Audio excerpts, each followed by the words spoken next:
నమస్తే, welcome to our channel. Telangana CM Revanth Reddy బాలీవుడ్లో top హీరోలపై సంచలన వ్యాఖ్యలు చేశారు. సో అసలు ఏ వ్యాఖ్యలు చేశారని మరిన్ని విషయాలు చర్చించడానికి నాతో పాటు సినీ క్రిటిక్ దాసరి విజ్ఞాన్ ఉన్నారు. సో ఆయన అడిగి మరిన్ని విషయాలు తెలుసుకుందాం. నమస్తే అండి. నమస్తే. సో చెప్పండి, అంటే తెలంగాణ సీఎం ఇట్లాంటి వ్యాఖ్యలు చేయడం కరెక్ట్ అంటారా? యాక్చువల్గా ఏం జరిగింది అంటే డ్రగ్స్ గురించి చిరంజీవి గారు ఒక ఫ్రీగా యాడ్ చేశారు. అంటే జనాలకి అవేర్నెస్ తెప్పిద్దామని చెప్పేసి ఒక అడ్వర్టైజ్మెంట్ చేశారు. కాకపోతే ఏ హీరో అయినా దేనైనా ప్రమోట్ చేయడానికి కొంచెం డబ్బులు తీసుకుంటారు, ఎంతో కొంత రెమ్యునరేషన్ వాట్ ఎవర్. సో ఈయన అవి తీసుకోకుండా ఫ్రీగా చేశాడు. ఎందుకు ఫ్రీగా చేయాల్సి వచ్చిందంటే ఇట్స్ నథింగ్ బట్ డ్రగ్స్ గురించి యూత్కి కానీ నెక్స్ట్ జనరేషన్ కానీ అవేర్నెస్ ప్రోగ్రామ్ కదా. ఈ అవేర్నెస్ మీద కూడా వచ్చే డబ్బులు ఎందుకు? ఆల్రెడీ ఆయన చాలా సామాజిక కార్యక్రమాలు చేస్తున్నాడు, లైక్ బ్లడ్ డొనేషన్ లాంటివి. కరోనా టైంలో ఈ సినీ కార్మికులందరికీ అవన్నీ పంచడం, ఉప్పు పప్పు నీరు పంచడం కానివ్వండి, ఇట్లాంటి కార్యక్రమాలన్నీ చేశాడు. కాబట్టి సో తనకు అనిపించింది ఇప్పుడు ఇది కూడా ఒక అవేర్నెస్ ప్రోగ్రామ్ లాంటిదే, నథింగ్ బట్ లైక్ ఒక సోషల్ సర్వీస్, దీంట్లో కూడా మనకు రెమ్యునరేషన్ ఎందుకు అని చెప్పేసి ఒక డ్రగ్స్ అవేర్నెస్ ప్రోగ్రామ్ యాడ్ ఫ్రీగా చేశాడు. అది రేవంత్ రెడ్డి గారి దృష్టికి వెళ్ళింది. నేను ఫ్రీగా చేశాను అని ఈయన పంపిస్తే అక్కడ దాకా వెళ్ళింది. ఆయన చూసి ఏమన్నాడు అంటే, బాగుంది, చిరంజీవి గారిలాగే మిగతా టాలీవుడ్ హీరోలు కూడా ముందుకొచ్చి ఇలాంటి అవేర్నెస్లు ఇస్తే చాలా బాగుంటుంది అని చెప్పుకొచ్చాడు. సందర్భం వచ్చింది కదా అని చెప్పేసి ఆయనకు ఒక మంచి ఐడియా వచ్చింది. ఏంటంటే వీళ్ళు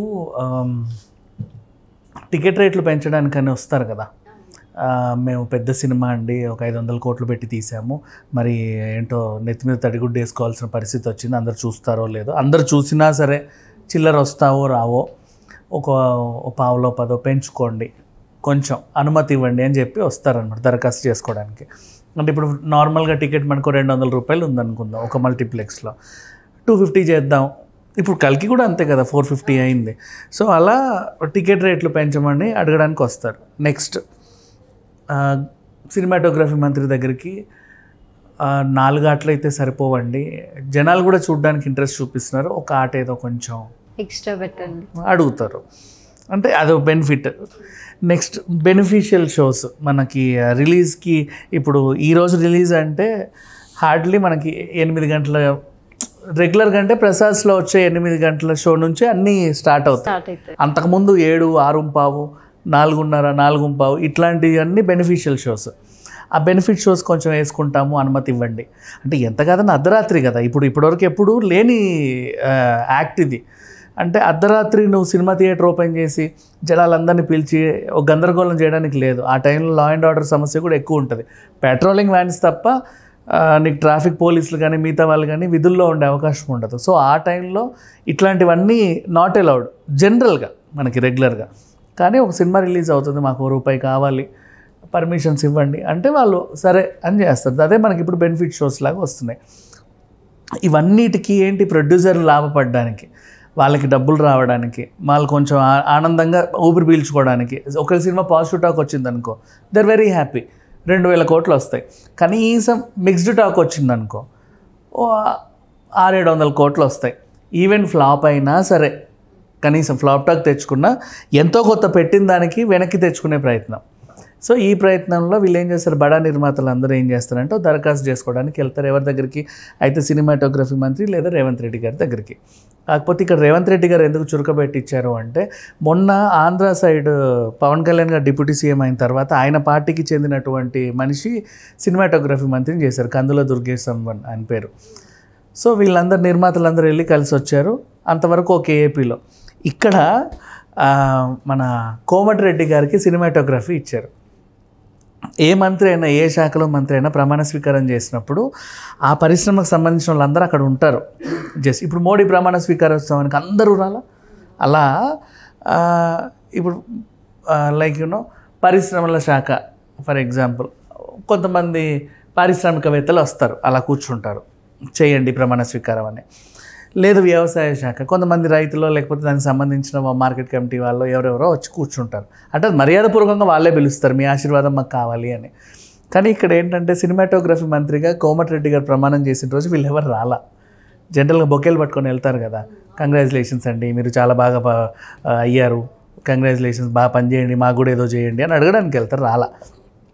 అదేంటి వీళ్ళు ఎవరు రాలేదు అని ఆయన చూసి ఆయన కూడా కొంచెం నచ్చలా, సీరియస్ అయ్యాడు. ఎందుకు రాలేదు అని అడిగితే దిల్ రాజు గారు యూఎస్లో ఉన్నారండి, ఆయన వచ్చాక అందరం కలిసి కట్టకట్టుకొని వద్దాం అనుకున్నాము, ఈలోపు ఏదో చిన్న ఇదైంది, మీరే తొందరపడి అనవసరంగా ముందే ప్రమాణ స్వీకారం చేసేసారు, మేము వచ్చాక చేయాల్సింది కదా అన్నట్టుగా వాళ్ళది సమాధానం. అంటే కొంచెం కేర్లెస్నెస్. అది నచ్చలేదు ఆయనకు అప్పుడే. వీళ్ళకి ఎప్పుడైనా సరే ఏదో ఒకటి బుద్ధి చెప్దామని అనుకున్నాడు. లాస్ట్ టైం సినిమా వాళ్ళకి ఏపీ గవర్నమెంట్ ఎలా అయితే కొరడా చూపించిందో ఇక్కడ ఇదొక సిట్యువేషన్ అంతే. అండ్ ఈ టైంలో ఈయన ఒక యాడ్ తీసి నేను ఫ్రీగా నటించాను అని చెప్పాడు. సో దీనికి రేవంత్ రెడ్డి గారు ఏమన్నారంటే మంచి విషయమే, మా ప్రభుత్వం ఏంటంటే గంజాయి కానీ డ్రగ్స్ కానీ ఇట్లాంటి వాటి అన్నిటి మీద ఉక్కుపాదం మోపుతున్నాం, మేము ఇంత స్ట్రిక్ట్గా ఉన్నాం కాబట్టి మొన్న కూడా బెంగళూరు రేవ్ పార్టీ బెంగళూరులో జరిగింది, అందరూ హైదరాబాద్ వాళ్ళే, మళ్ళీ ఇక్కడ చాలా స్ట్రిక్ట్గా ఉంది. ఇటు ఫామ్ హౌస్లన్నీ టీఆర్ఎస్ ప్రభుత్వం ఉన్నప్పుడు ప్రతి ఫామ్ హౌస్లో రేవ్ పార్టీలే జరిగాయి, ఇంకే పార్టీలు జరగల. సో ఇప్పుడు కాంగ్రెస్ వచ్చిన తర్వాత ఇవన్నిటిని కొంచెం గట్టిగా స్ట్రిక్ట్ చేసేసరికి ఎటో పోతున్నారు. అంటే వీళ్ళకి ఏంటంటే డ్రగ్స్ రహిత స్టేట్గా తెలంగాణను చేయాలని అనుకున్నాడు. దీంతో పాటు ప్రభుత్వం ఏం చేస్తుంది, కొన్ని షార్ట్ ఫిలిమ్స్, కొన్ని యాడ్స్ ఏవో తీసి తన వంతు సాయం, ఒక డిపార్ట్మెంట్ ఉంటుంది కదా, వాళ్ళ వాణిజ్య శాఖ ఇవన్నీ ఉంటాయి, గవర్నమెంట్లో కూడా ఉంటాయి. వాళ్ళ డ్యూటీ ఏంటంటే మంచి మంచి యాడ్స్ తీసేయడం. ఇప్పుడు సినిమాకి ముందు గుట్కా యాడ్లు, సిగరెట్ యాడ్లు వస్తాయి కదా ప్రభుత్వంవి, ఆ టైప్ బడ్జెట్ వాళ్ళకు కూడా కొంచెం కేటాయిస్తారు. వాళ్ళ డ్యూటీ ఇదే, అవేర్నెస్ కల్పించడం, డ్రగ్స్ రహిత స్టేట్గా చేయడం.